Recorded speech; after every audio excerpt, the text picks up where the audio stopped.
Welcome back to the JPDUB podcast, episode 20. With us today, we got a returning guest, a very special fucking guest. We have the one, the only Jackal from the Crimson Ghost. Jackal, calm down, sir. Brother, how the fuck are you doing today, man? I'm doing very fine, thank you. How are you? I'm doing great. It's about noon around here out in the USA next to Chicagoland. I got my Superman cup full of water, and I'm gonna partake in a couple of Budweisers too, because I gotta take the kids out for ice cream afterwards. So okay. Stay a little clean. Well, it's 7-ish over here. I don't have any water, but I have a nice Budweiser. It's lovely. the real Budweiser, as we were talking about off air, schooling the juice on some shit, man. That's fucking awesome. So, brother, dude, since we talked last time, I mean, you guys just dropped a killer new album, Forevermore, and I want to dive deep into that, like the process, the making, the inspirato of this fucking album. To me, listening to it, and I'm going to divulge a few of my favorite tracks off this fucking record, but to me, it sounds, for you guys, like really probably one of the most diverse albums that you've done yet. So just starting there, from its infancy to the release, let's get a little background on this fucking monster, man. Well, actually, it just started like every other album would start. We were like collecting riffs, or in that matter, I collect riffs and I try to feel around and find some lyrics or vocal lines or melodies or whatever. And I would say the first couple of songs were pretty typical Crimson Ghost material. And then came this, I don't know if you heard about that, we had a pandemic going on here. What's that? It's shit, I tell you. And so everything went completely down. We weren't allowed to rehearse, we weren't allowed to meet. So basically what I did was writing songs on my own, keep going with that, stopping with that, because there was like kind of depression for me, because I didn't know, will I ever release a new album or not? We don't know where we're going. And I stopped. I had a little break. And when I went on, when I saw a light at the end of the tunnel that everything will be back to normal, I was like looking up techniques for the stage, because what we always wanted to do in the last couple of years was using samples and keyboard sounds and all that, but without having another person in the band. But what we could do was just playing one sample and then play along or go on, but we were not able to just have one sample play the song and then the sample comes in at the right position. So that's what the main problem was in recent years. I looked that up, and now I found out how to do that, how I can actually do a monitor system on stage with a click only for the drummer and all that stuff. And all of a sudden, we were able to like have a real keyboard on stage that sits in the right tempo and all that. And then I tried to just bring that all together. Everything that I wanted always to do with a more or less typical Crimson Ghost sound. And I gave that to my band members, and they were like, what? They were like not really believing what I was trying to do, but they liked it. And then more or less I got the permission from them.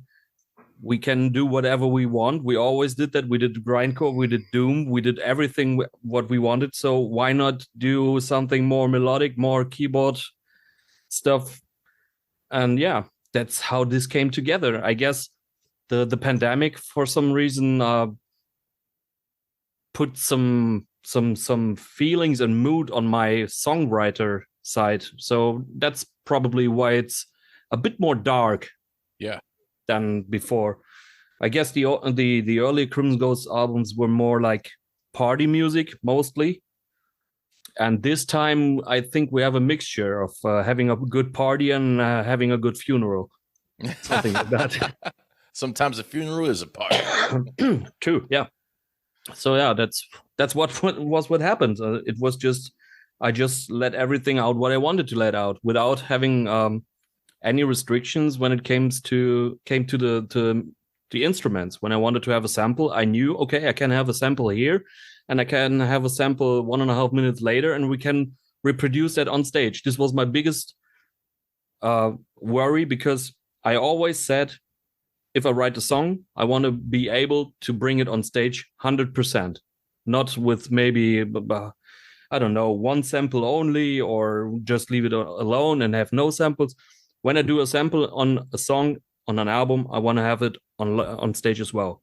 Oh yeah, it's a part of the song. It's a huge part. Like I remember back in the days with my old band Decrypt, it took a while, and it was really towards the end of the band that we actually started to use the samples on stage. And I always felt like it feels incomplete, you know, like those, especially for people that get well acquainted with the record and those particular songs, you need those things in there, you know? Yeah. Exactly. And we used sample pads and all that stuff on stage as well, but it was not the same. Even when a drummer could hit the right sample at the right moment, he had only one hand left, so he could only hit one cymbal or one snare or whatever. Start using his dick or something, you know? Yeah, but we didn't want him to destroy the sample pad, you know, so better use the stick. Well played, brother. Well played. Well, cheers, Nick. Hell yeah. But speaking of like the dark overtones of this album too, and who's the person that did the album cover? Because I mean, dude, that's probably like the darkest looking fucking album cover artwork that you guys have put out yet, man. Yeah, that's definitely true. I found that on Instagram. I guess that's how it is today. We go on Instagram and find the cover artworks we want. And I saw that artwork and I immediately thought, okay, I want to have that. I contacted that guy. I hope he doesn't hate me for shredding his name. His name is Barul Marta, something like that. I don't know how to really spell it, but yeah, I found him on Instagram. I contacted him, asked him if we can use it, and he said yes. Fuck yeah. And dude, I noticed too, you guys closed the album with Wine of Gods, which was used on a soundtrack a couple years back. Did you guys, listening to it, I don't know if you guys really did anything more to beef it up. I mean, was there anything else? Like, you didn't re-record it, did you? We re-recorded it, and we actually put in a completely new chorus. We changed that completely. So we knew we had a good song with the Wine of Gods, but after the years, of course, you notice, okay, this could have been better, this could have been better. So there was more or less only the decision, will we put it on the record or not? If we do it, we change it in the way that we thought the last couple of years what we should do. So we changed what we wanted to change, and now it's on the album. Dude, it's fucking great. I love that song on the soundtrack, and it felt a little bit different. I wasn't sure. And what a way to close it out. And I mean, you guys, you know, in the horror punk thing, the gang vocals are, you know, a huge part of your repertoire, if you will. Yes. But dude, those gang vocals, those patterns, those lines, what melodies, whatever you want to call them, like on this record, dude, to me, like, just all your guys' shit's great, man. But they're like, they really fucking stick out and kind of like just reach into your fucking chest and grab you, man. Like, I really appreciate that, man. How hard was the vocal writing and all that shit for you guys on this record? Actually, we had all the time we wanted to have because we couldn't do anything else. I was mostly sitting at home and working out the vocal harmonies and who in the band could do what, because in my band, everybody can sing in some way, in any way. I mean, Nick, our drummer, he's the guy for the very high-pitched notes. He's the perfect person for that. If it comes to screams and all that stuff, it's more like our bass player would do that. So I had all the time to figure out, okay, we got 4 persons that can sing, so let's use all the 4 vocals in any way. So I tried to puzzle it together, and in the end, it was what it is now. You guys also got some guest spots on this album. Yeah, a many couple of them. guest spots. Yeah. Take us through who you put on the record for those who aren't aware. And I mean, some of these are some really notable names from the horror punk community, man. Yeah, man. We got Aga Gouldsby and TB Monstrosity from Blitzkid. We got them sing on different songs. We don't have them together, but we have them on different songs. Then we have Chris from Nimwind. He did an awesome job on Succubic Night. Hell yeah. And he also did a guitar solo on that. Thank you, Chris, for that. I don't know how to play that. That's a killer opening track too, man. Yeah, it is. It actually wasn't meant to be an opening track. It was somewhere in the middle. That's what I planned. And pretty much after the mixing process, it came to my attention that if we start with that, that could be a good thing. So yeah, then we got Slaughterlamp from Hellgreaser. He did the song Slashed. And that's one of my favorites on the record too, man. Thank you, sir. Hell yeah, this shit fucking rips. Yeah. This song actually is a bit older. Maybe you can hear the difference between that and maybe Me or You or something. Yeah. Oh, totally. And it gives me those vibes like maybe a couple records back or something. I'm like, man, this sounds like a little bit older Crimson Ghost type shit. Yeah, that was one of the first songs that we had. And last but not least, the title track Forevermore. We got Pete Nine from Wolf Skull. He was the singer for The Spook before that. And yeah, this turned out pretty good as well. So yeah, these were our guests, and we couldn't be happier with that. Where did that decision come from to have a bunch of guests on this record? I mean, was it just like, hey, it's time? Some bands go the whole career, not put out albums and don't ever have guest spots and shit. But I think, it worked out really well for you guys. It was the same procedures every time, I guess. Yeah. It's always like the song is done, the song is written, and I hear the demo version, and all of a sudden it hits me like, hey, this voice, this could be this or that guy. Maybe ask him if he wants to do that. And I had a couple of songs with that idea, so yeah. And I think it's never wrong to have more like diversity, like more stuff going on, more voices. That's the main decision why I took over a big part of the lead vocals as well, because two singers are more than one singer, of course. So yeah, one guy gets sick or something, you got to back up, whatever. Well, I guess Vlad could do my parts, but I'm sure I could not do his. Definitely not. Maybe for one song, and then the tour is over. So where's like on some of these songs, and I'm just going to go through real quick. I mean, like you guys dropped some singles, like I said, on a Succubic Night, fucking killer. The Legend of Walking Sam is also another one of my favorite tracks on there. And From the Underground World fucking destroys. Where's the Inspirato? Is there anything behind some of these songs? Like as far as, I don't know, maybe experiences or just like, fictional shit, like horror shit or...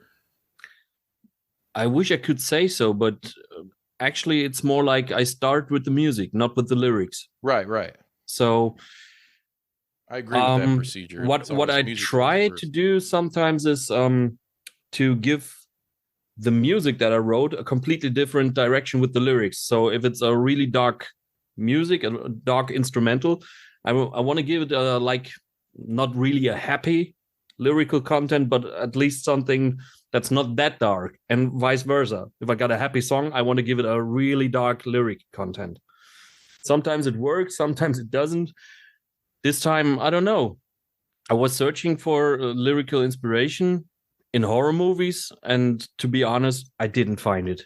Yeah. Didn't see one single good movie in the last couple of months.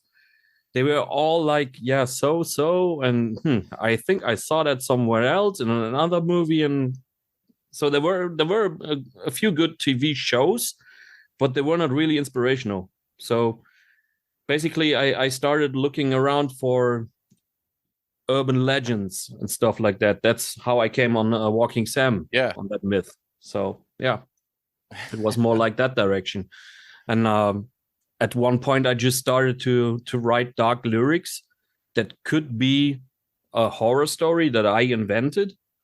But if you read it a bit different, it could be like a view on actual things that happen right now in society with people. So I think the lyrics are different. The whole album is different this time, of course, but the lyrics are as well.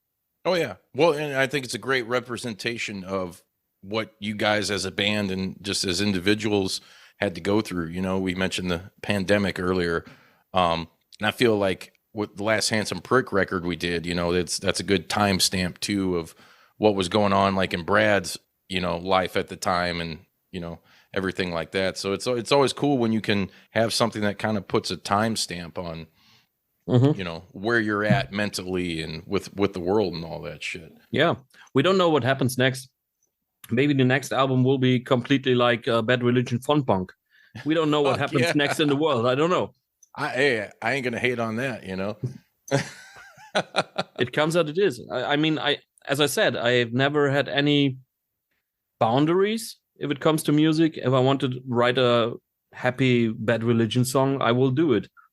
It's not like that I go in the ring and saying, I want to write that song. But it's more like play a guitar. Oh, that's cool. It sounds nice. Sounds like Bad Religion. Fuck it. But once again, though, I mean, if that's one of those bands you're inspired by, and to let the process of writing a song just naturally happen, not that you're looking for that, like you said, you know, and it comes out naturally. That's the best, man. It's the most honest way of fucking writing, you know? Like I would never want to sit down and say, okay, I'm going to write a Bad Religion or Damned or Misfits or whatever, you know, like I actually can go a step further. I cannot even sit down and say, I want to write a slow song or I want to write a fast song. It just doesn't work that way. I have to sit down and the guitar tells me what I want to write. Yes. Yeah. I fucking love it. Well, speaking of guitars, was there anything different in studio that maybe you hadn't done before, recording wise or instrumentally? Were you using anything different that you hadn't used on previous albums? No, actually not. Everything was pretty much the same way as I did it the last couple of albums, only that I knew a bit more about how to do it and get a better sound and all that. Yeah. But everything was the same, actually. And you guys got some shows coming up, and one that's it stuck out. I just seen you did a post. You guys are doing the Dong Festival. So for those out there that aren't aware and maybe attending, what does the Dong Festival entail, man? Actually, it's a nice, not too big, but nice big festival here in Germany. I have no idea why it's called Dong. Really, don't ask me. I have no idea. But they got killer lineups every year. As far as I know, last year they had Testament there. Ooh. This year they have Hypocrisy, Amorphis, and all that stuff. So it's a metal festival. They have, I think, 3 days going on. Yeah, and it's on a what is it called? When a volcano doesn't spit anymore, a silent volcano. What is it? What's that? I don't know what the like a volcano that doesn't spit fire anymore, like that volcano. An impotent volcano. I don't know if it's inactive. I can't remember. Okay, let's just say it's impotent volcano. Yes, it's impotent. If you guys out there watching and listening right now, fucking let us know so we can. Dormant. Sorry, it's dormant. A dormant. Okay, that's where the festival is at. It's on the top of that old volcano in that mold. Yeah, and I don't know. I think 2,000, 3,000 people or something like that fit in there, and it's really familiar and everything is like really well organized. And it started as a really small thing, and now it's pretty big. Not that big like Wacken Open Air or whatever. Yeah, right. But yeah, we love to play there. We played there the third time this year, I think. Yeah. Well, let's just hope this time around you don't conjure up something and then that thing decides to fucking rumble again. You know? Well, see us flying on the rocks. All right. You guys playing those fucking ancient hymns, the ancient scriptures to open up the fucking volcano. Kanda. Yeah. Oh, wrong syllable. Oh. Yeah. Right. Well, speaking of that, let's kind of segue real quick. You know, we were talking about like maybe horror or whatever, and you haven't seen anything too good lately. Have you checked out like Evil Dead or Anything like that? Yeah, I actually saw that new Evil Dead movie the other day. Mm-hmm. I liked it. There it is. I don't know. It was bloody, and yeah, it was. Yeah, actually, it was only bloody. The story sucked. Yeah. The story sucked, and it had nothing to do with the old Evil Dead movies, in my opinion. Besides that, there was some kind of a possession or something. But besides that, nah, didn't need that. The one before, I liked that better. Even then, I was like, okay, now we having some Satanists here. That's not so cool. But yeah, no, I didn't like that. Yeah, I think a lot of people are kind of like, it's either one way or the other, or it's a lot of people I've talked to like, yeah, it's okay, it's just fine, you know. Yeah, it's a nice Sunday afternoon movie. Right. It's hard to go into that though with, you know, all the stuff we have in the franchise beforehand. You know, even the remake from what 2013 now or something like that. Initially when I saw it in the theater, I was like, it was okay.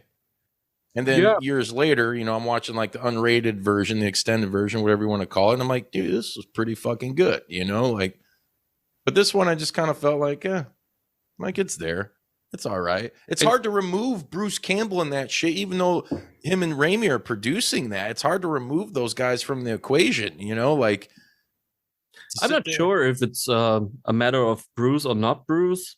I mean, he's not the best actor in the world. No, but that's why he is the best, because it's that cheesy, you know, B movie fucking like slapstick Three Stooges fucking thing. That's what makes him so endearing, I think. I think the thing with Evil Dead is maybe the story is just told. Like there's nothing to add anymore. I mean, that series on Netflix, that's not really consumable. That's horrible. And not in a good way. You didn't like the TV show? Nah, it was more like Buffy the Vampire Slayer. But I just watched Buffy last night. Really? Yeah, wow. I mean, I gotta go back. I like watching some of that shit that's like makes me feel like a kid again, you know, and like takes me back to like the early '90s or whatever. It's like it's pretty much why I watched it. And Pee Wee Herman's in it. Come on. Yeah, well, come on, Jackal. Well, I don't want to argue with your taste, but you drink Budweiser, not the original Budweiser, but the American Budweiser. You like Buffy, so what's coming next? Dave Matthews Band. No, never. Musically, though, is there anything that you've heard like that's really like a new, that's kind of fucking open your eyes like, oh shit, man, this is some good stuff? Because I feel like nowadays that's kind of like a hard thing to find, you know? I'm not sure if I find anything that's really new that can blow me away. I think most of the stuff that I discovered that I really liked was stuff that sounded like something that I already knew, like typical Swedish death metal from a band that was founded in 2020 or something, you know, something like that. What I listen to pretty much every day. When I work, I listen to it pretty often. Is Vadruna. That's more like medieval stuff, no guitars or something. It's an old drummer from Gorgoroth who is singing there. Okay. Yeah, and they do this like really Viking music. As far as I know, they even did the soundtrack for Vikings for that TV show. Right. All right. Yeah, that's something I listen to pretty much. But besides that, nothing tickling your fancy, huh? No, because it either is something I heard before in a bad way, right? And I will not listen to it because I did like it back in the day. So why should I listen now? Right. Or it is something that tickles my nerves because it sounds like the old day in a good way, like Swedish death metal bands or a good thrash band or something. Yeah, but besides that, new band with completely new music that I never heard before. I mean, there were times in my life when I said, okay, I have heard everything. There cannot come any band with anything new. And then bands like Slipknot came up and everybody, whoa, what the fuck? You know? But, I mean, you can't get faster. You can't get slower. You can't tune down anymore. What's next? I don't know what's coming up next. Yeah, that's a tough question. And that's I heard a quote, or I seen a quote written that Henry Rollins said, excuse me, lately, that like nobody is making important music anymore. And I mean, you could take that several different ways, but the way personally I took it was him saying that like there's nobody, they might be making good music, but there's nobody doing anything to kind of light the world on fire anymore. Would you agree with that? No, I wouldn't. I think the best example would be Ghost. Yes. Even if they, of course, aren't that metal as they told everybody on, yeah, I know there are a lot of people arguing they are not metal. I don't care if they are metal or not. The thing is, they made it from the small clubs to the big arena tours, and they did it on their own. Of course, they have their influences from the 70s and Def Leppard and whatnot. It's not completely new what they are doing, but the way they are doing it, this is new. And this sets the world on fire, in my opinion. Yeah, and I think with those guys, and I mean, they just dropped an EP, a covers EP, which I thought, have you had a chance to check that out? Yeah. I thought it was pretty damn good, dude. Covering Tina Turner, too. We Don't Need Another Hero. It's like, holy shit, dude. And I like the Phil Collins song. The Phil Collins song here, that was really good. Yeah, dude. What was it? Jesus, He Knows Me? Jesus, He Knows Me, yeah. And it fits good to the band. Yes. Like, I think that band, and like you said, a lot of people hate on because, you know, we were sold on they were a metal band or whatever. And whether they are or they aren't, it's kind of a moot point to me. What I think is important about them is they are reaching a status, like you said, where they're playing the big arenas. You know, Metallica, who's probably arguably the biggest metal band of all time, is asking them to do covers, you know, for their recent celebration of the Black Album. What they do for me is they are introducing kids who may not have known fucking rock and roll and heavier music, you know, because the last, let's face it, 15 to 20 years have been, I think a lot of the younger generation grows up and it's like hip hop or something like that. You know, it's not as musically involved. Like when I was a kid, people wanted to pick up guitars and instruments and they were influenced by, you know, 50s, 60s, 70s, 80s, you know, bands. And like I said, the last 15 to 20 plus years, I think a lot of the younger generation coming up are just like, well, I'm going to pick up a microphone and just, you know, rap or do whatever. And not that there's nothing wrong with that, but you kind of like, for me, the truest form of expression is like picking up an instrument and writing and creating and doing something. And I think Ghost is doing that for a lot of these kids because they're so crossover, you know? Yeah. And the perfect example is this last album. How many kids that didn't hear of Iron Maiden or anything like that are going to now listen to that shit and be more involved? I think you need a band like that to kind of resurrect rock and roll, so to speak, if that makes sense. This makes total sense to me, yeah. I'm not sure if it always needs such bands to tell kids, hey, listen to that stuff. Back there's good stuff. Just give it a listen. Right. I'm not sure if it's more like the bands think that they should do it, or that parents maybe should raise the children with listen to that fucking music. Yeah. But if I think about it, if I think about the musical taste of my parents, if they raised me with their music, I wouldn't sit here and talk to you, I guess. Why? What would you be playing? What were they into? Oh, like I don't even know what the English word for that is, but it's more like like in a dancing bar, like, you know, like ABBA or something. Yeah, not really like disco, more like the watered down art of not even being disco. It's called Schlager in Germany. I don't know. It's not.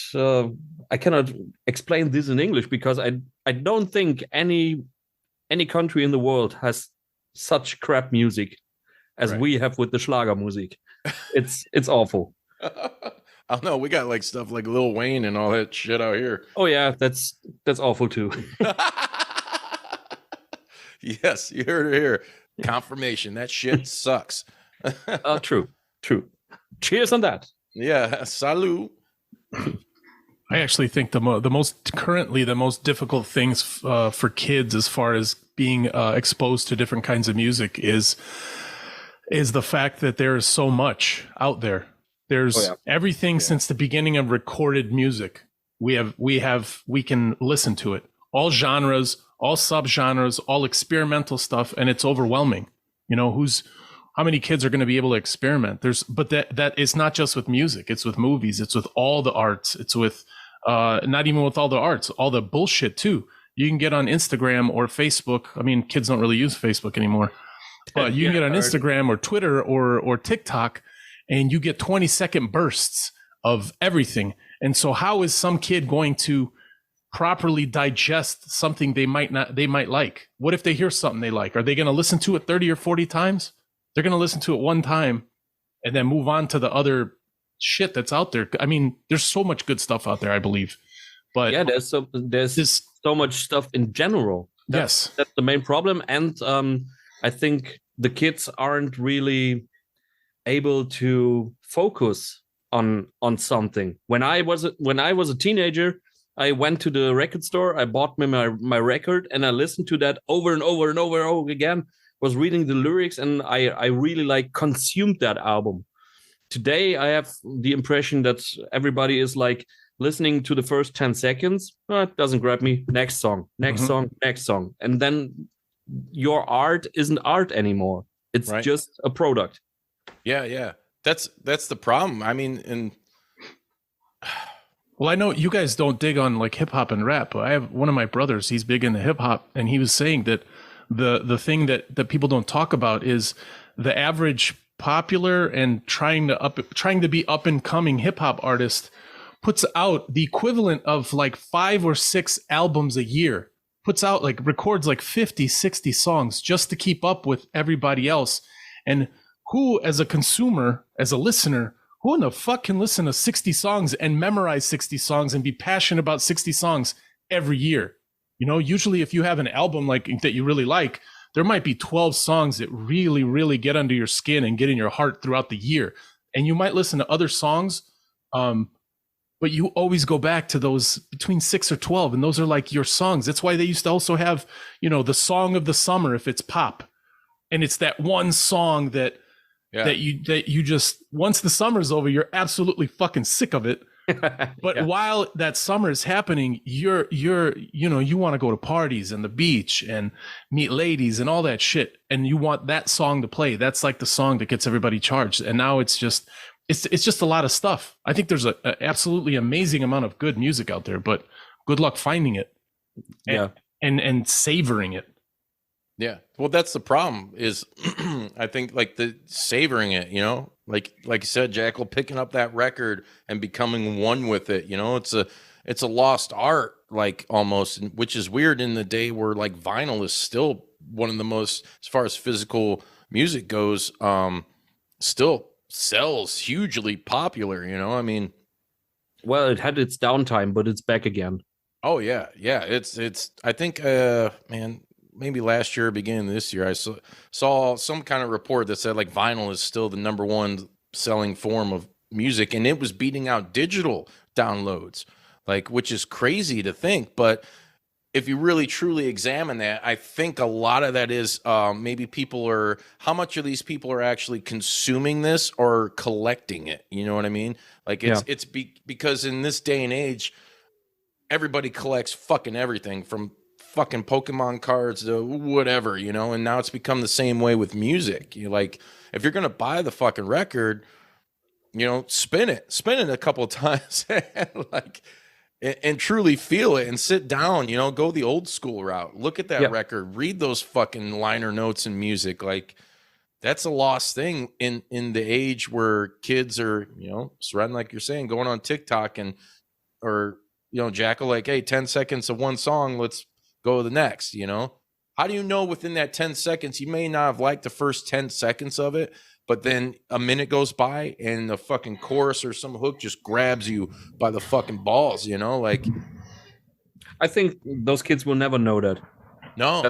That's a problem. I mean, I actually really thought about it if I should somehow changed my way of writing songs. I mean, if I know kids listening to the first 10 to 15 seconds, just be grindcore from now on, right? Yeah, that's everything I have to say in 15 seconds. Here it is. No, but I was really thinking about it. Okay, should I maybe start the next song with the chorus so everybody gets hooked on and maybe stays a little longer on that song? Or should I maybe start with something that's really like building up and everybody is like, oh, something's coming here? And then I realized, no, why would I do that? Whatever I do it wrong. Definitely. Right. I just have to do it the way I want to do it. And if I am lucky, people will notice and will listen to it and will appreciate it. And if not, it's not my fault. I wrote the music for myself, and that's the most important part. Exactly. With the release of this album, and like we're just talking about the way, you know, people are consuming music and how ADD everything is, was there ever a thought in your mind, and I'm going to assume probably not, but I have to ask this question, of the way you release this album? Like maybe a few songs here, you know, singles with some physical, you know, 7 inches or something to kind of maximize the output? I did a lot of talking to the label, and we tried to make up a plan to bring a lot of attention to the actual release of the album. So that's why we did the 3 singles with the 3 videos, and exactly in that way, with the first only the cover, the second video was with lyrics, and the third one was the real video clip. That was something that we really thought would work to give the album as much attention as possible. If it works, I cannot really say right now. I see we get a lot of attention, but I could not say it's more attention or less attention than in the album before. I think it just has to, like sit there for a month or something, and then I can say, okay, this worked. Right. Dude, another so over, what was it? I think, when did this come out? You guys did you were talking about God, forgive me, I can't think of his name, but you guys did the green sleeves cover. Yeah. Which I bought that. I got the package with the slip disc and all that, dude. And it was like stuck in my head forever. I was singing, I was like, man, this is awesome. It's like it's kind of like a Christmassy song, is it not? Like, well, it's an old traditional. Right, it's an old English traditional. It's, I think, from the 1500s or 1600 something. And a Slaughterlamp from Hellgreaser, who sang on Slash, he came up with the idea we should do that. And so, we tried things, and in the end, it worked out pretty well. Yeah, I really like that. The Christmassy part, I didn't see that, but definitely the old traditional feeling still comes out, in my opinion. Yeah. Well, maybe, you know, it was, I'm trying to think, maybe that was like around the time when I got it or something. Dude, I can't even remember, you know, too many Budweisers. But I know that my old lady was getting pissed because I was just around the house, like, constantly fucking singing it. Like, what the fuck? It's like, hey, it's a good song, you know, and it's some traditional like that with a modern spin, your guys' spin on it, dude. Like, I was fucking really happy that you guys did something like that, man. That's pretty cool. I'd like to see maybe you do some more shit like that. We'll see. The time when we started recording that was actually before the pandemic. That's how old that stuff is, actually. Oh shit. Yeah, and it came out in last January, I think. December or January it came out, so it took a lot of time until it was released at all. And in between all that, I was working on the album, so it wasn't really like I could concentrate or focus on anything else in that matter for another EP or another cooperation with another band or something. Maybe that's something I will do in the next couple of months or in a year or whatever. Right now, I just have to focus on our own album. Right. So I don't think there will be another cooperation in the next couple of weeks. Are we ever going to get the re-recording? Because I got the 7-inch. I bought one for me and I bought one for Brad. You guys re-recorded When They Howl. I fucking got that, dude. I love, like, thank you once again for sending me that, to check it out digitally when you did. Are we ever going to be able to get that digitally released somewhere? We didn't think about it really. We had our heads were really in that new album. We didn't really think about everything else around us. We were really, this time we were really, really focused on that album that we are writing. And we didn't even play shows. When we had a couple of shows that we could have played, but we said no, because we had to focus on the recordings and mixing and doing the videos and whatnot. There was a lot of work this time. So how many, have you guys done anything yet? And forgive me if I'm unaware, but like since the release of this album, have you guys played any shows yet in support of this album? Yeah, the day after the release, on 13th, we played at Bahndamm Wermelskirchen. That's where the first Fiendfest was taking place. Okay. We played there. And that's where we presented a good bunch. I think it was 6 songs of the new album. We played them live. And a lot of old stuff that people would already know and could party to. Yeah, it was nice. Next show would be Dong Open Air. Dong Open Air. Dong Open Air. What's I mean, they're all your fucking babies or whatever, but what's some of your favorite tracks to play off of this new record? Like, oh wow. Wow. Now that's a question, because obviously this baby is newborn, right? And I think Me or You is my favorite at this moment. Me or You, The Cubic Night. Yeah. As the Whisper Grows. I think I could name all of them now, but yeah, from what we played live, Me or You is definitely the one that was really more like, okay, this feels good on stage. Even if there are a lot of keyboards and all that stuff is new and it doesn't really sound like what we did before. Mm-hmm.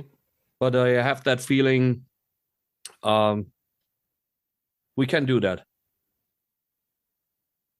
That's something I think I will follow.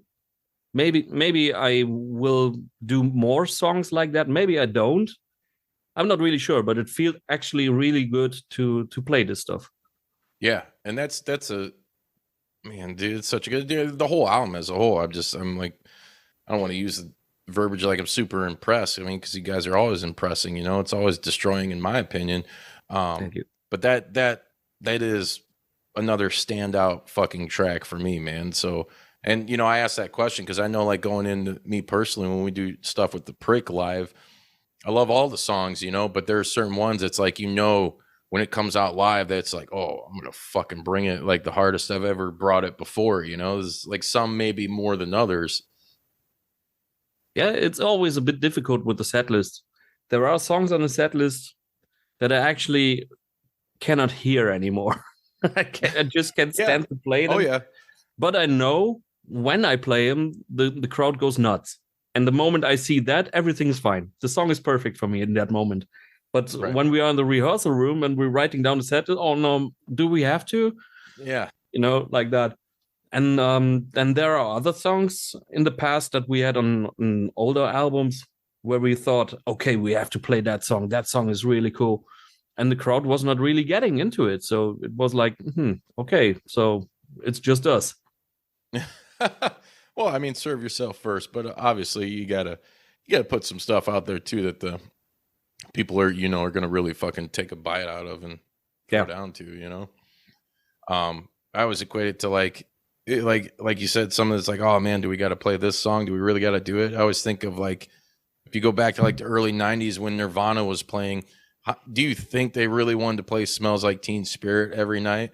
I think I've read so many reports that like dude was like, I just absolutely hated that fucking song, like after it broke big and like changed the game or whatever. Well, I think that's another point.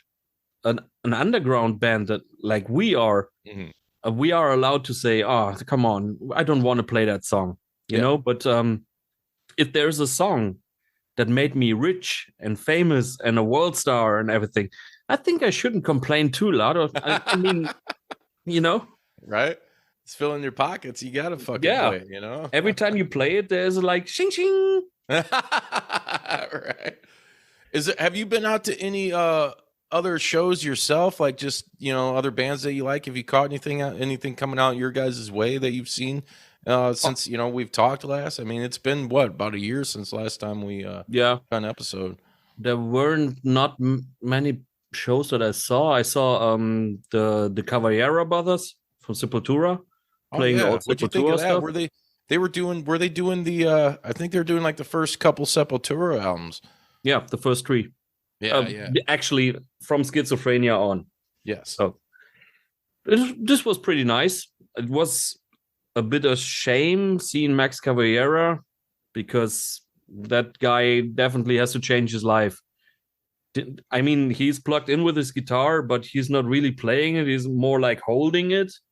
Yeah, he seems he's just kind of dialing in or whatever. I don't know how you really would say it, because since we talked last too, I seen Soulfly came out and played, and seeing him do some of those songs live, and it was just like, man, like you said, looking at him like playing, didn't really seem into it, and the vocal delivery was just kind of like almost like he was talking some of the lines, you know, like lyrics and shit. And it's like, man, dude, like I get it, you've been in the game for a long fucking time, but it's just kind of disheartening to like see shit like that, because then you're like, it's not a good time, you know. And I'm not the biggest fan of Soulfly by no means. Do they have some tracks I enjoy? Sure, but you know, I'd rather go back to, you know, the old Sepultura shit. I mean, that's what brought a lot of us to the game, you know. He did a good vocal job actually, but it just didn't look like he was knowing he was standing there on stage doing that.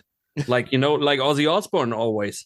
Yeah, God. He had fun on stage. You saw he had fun, but it was more like he thinks he's in a dream or something. Like, this is not real. Yeah, raw respect. Yeah, it was a shame, really. I saw them when they came out with the Arise album, and this was a different band. I mean, obviously it was different. It was completely different members, of course. Yeah, right. But they're. It's a shame to see a band go down like that, a person in that matter. Because Igor, he did a good job. He was in good shape. Well, and I think they're. I just read a report online. They're re-recording the first 2 albums. Like, and I actually saw the cover artwork. The cover art looks sick. Yeah, but it's like me and Brad were talking. It's like, could they probably use it? Yeah, but at the same time, like that shitty recording and everything, like it kind of makes it a little special, you know? It's like, just leave it alone, you know? That's the charm of this stuff. It has to be that way. Yeah. Like nobody wants to have a re-recorded Transylvanian Hunger from Darkthrone. No one. What's your opinion on some of that as we kind of wind down here? A lot of these bands, like digitally, when I'm listening to music on the go and everything, I utilize iTunes because I have a fucking iPhone. And some of these classic albums I want to go back and download and listen to, I can't. All I'm getting is like the remastered version. And I get it with like some of the stuff, you know, we're talking about Sepultura. Could it probably have used it? Yeah, but in this case, leave it alone, you know. But there are a lot of other albums that are like that really don't sound bad initially, you know. Not all of them were recorded in some little fucking room in Brazil where the guy didn't know what the fuck he was doing, you know. Like some of them, it's just like, why is like Super Unknown or something from Soundgarden getting like a remaster, you know? Just because it's been out for 30 years or whatever it is. Like, what's your take on some of that shit? Because to me, it's like, I don't think that a lot of the stuff that comes out, like, just give me the original fucking mix of the album, you know, the way it was intended to be. Because let's face it, anything being remastered or remixed in the last 30 years, I don't necessarily think it needs it. Yes and no. I'm aware that there are some albums that could have used a better mastering, even if it was mixed good. The mastering was maybe not I mean, there happened a lot in the last couple of years. Like some of the Sabbath loudness-wise, shit you hear is awesome because it's like everything's brought up, you know, like yeah, all the levels and shit. yeah. I think for some albums it really works. I think that's cool because now it's more like enjoyable. You can hear more of what happens in the background. Yeah, yeah. But for most stuff remastered from bigger bands, I'm pretty sure it's not really necessary, only for the record labels to Cash grab. press out a bit more cash. Yeah. Fucking lame. Yeah. Put a few liner notes to it, maybe a bonus song or something, and then we can sell it again. Yeah. I fucking hate that. I hate the way the industry is, you know. It's like yeah. Just let me get that. But the thing that really pisses me off, it's like if you're gonna do that, then at least still offer me the original mix, you know. And I think Spotify, in a way, I don't really utilize that much, but they have a lot more of like the original stuff. So, you know, being a guy who's using iTunes and shit, it's like they may have had the original album, and then once the remaster comes out, it's like you can't get it. Like, why not offer fucking both? You know, They do. really. Spotify does that. You can listen to the original album, how it was released once in like 10 years ago, and then they have the remastered version with bonus tracks and all. I don't know if this is valid for every genre, but for punk, metal, everything that I saw was remastered. They also offer the original one. Yeah, see, I could see that though, because Spotify seems to offer a lot more shit than, like I said, using Apple Music or anything like that. It's like once an album's remastered, it's like the original goes away, at least on Apple Music, and then you're stuck with the fucking remaster. It's like, I don't want to. Well, maybe it's something that the record label wants. I don't know. Could be. So any like right now, what do you guys got coming up as far as gigs? Where can everybody buy the new record Forevermore at? And what's your guys' plans for the future? If it comes to gigs, there's not too much on the list right now, but I think this will come pretty soon. We will have the Dong open air. We will play at the Pitcher in Düsseldorf, which I actually wear a shirt of. Yeah, Düsseldorf. Then we will have a show with Blitzkid in August. Oh yeah, in Oberhausen. Then we will have the Hell Nights show in Cologne with Blitzkid, the other Wolf Skull.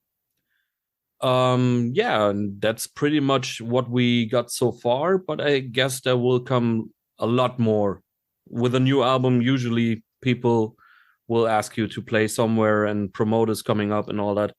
So we're not having so much on our schedule, but this will come. When it comes to buying the record, I can just recommend our label, Ring of Fire Records. They ship worldwide.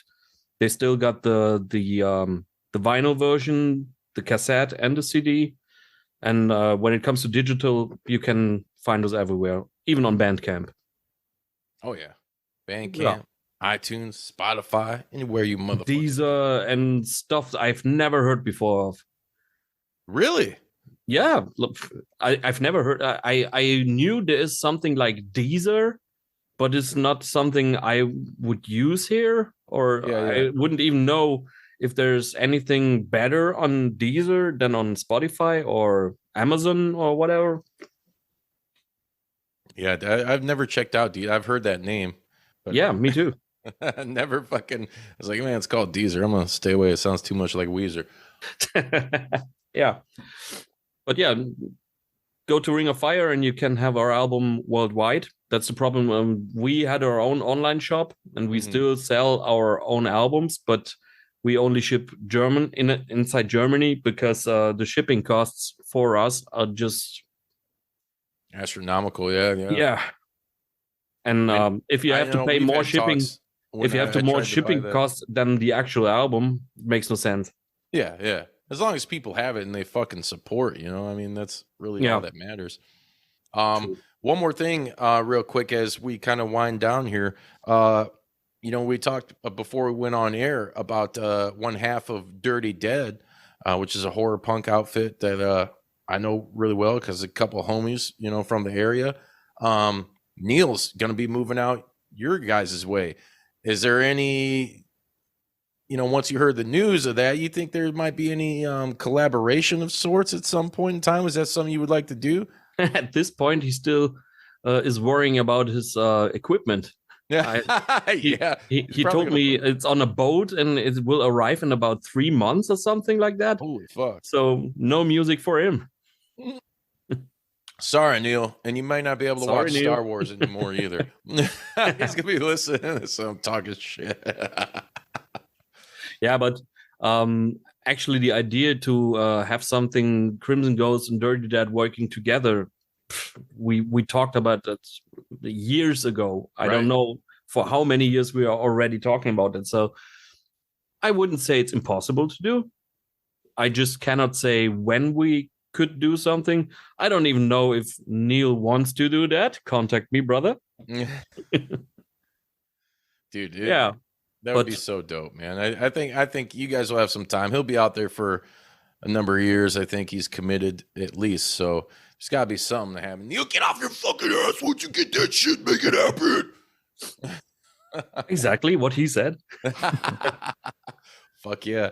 Well, brother Jackal, it's always a pleasure to fucking have you on this show, man. Once again, Crimson Ghost, Forevermore, the latest album, it fucking destroys all. If you guys ain't fucking downloading or buying the physical copy, then, you get off your asses and do so, because it'll greatly improve the way you live. I guarantee it, Absolutely. And just for the guys who are interested in collecting stuff, this is a cassette. I don't know if you ever saw that. This is an actual music carrying device that you can put in a record player or something, yeah, we got that. And by the way, did you see our vinyl, what it looks like? The white one? The white one. Isn't that pretty? Dude, that's fucking dope. Oh, wow. Yeah. I love it. I knew it would be white, but when it was in my hands, it was like, oh, it's Christmas. Right? I love white vinyl, dude. Yeah. Do you have a favorite color, or like when it comes to like these non-traditional, colors and all that with as far as your vinyls go? No, I think for me, the whole concept has to work. I mean, if a vinyl is purple and the whole cover and everything is yellow, it will hurt my eyes. It will not work. I cannot even appreciate the nice purple color of that vinyl. But if it all fits together, then I have no real favorite color. Just maybe not pink. Oh, maybe not pink. Sorry, there's some good pink vinyl out there, Yeah, there's pink vinyl out there, but I think that's not the vinyl I would put on my wall. Right. Well, dude, it's all about accessorizing, dude, and with your latest record, Forevermore, the white makes total fucking sense, Absolutely, yeah. I totally get what you're saying. Our last record, Plastic Baby Living Facility, had all the different colored babies on the front, and one of them happened to be purple, so it was Bruised Uterus Purple Vinyl. Brad decided to call it, so as long as it makes sense, maybe it'll make absolutely. But Jackal, once again, brother, thank you so much for fucking coming and talking some shit with us on the show. Thanks for having me. Please make sure you pick up this fucking album, Crimson Ghost, Forevermore. It's out now, ready to rock your fucking world and destroy your fucking lives. Thank you, sir. Right. Hell yeah, thank you. And once again, if you guys like what you heard, please rate and review on any podcasting platform and share it. If you're watching right now on YouTube, like, comment, subscribe, and fucking share. Spread the fucking word. Until next time, the Juice, Sretton, the fucking Jackal of the Crimson Ghost. We out, motherfuckers.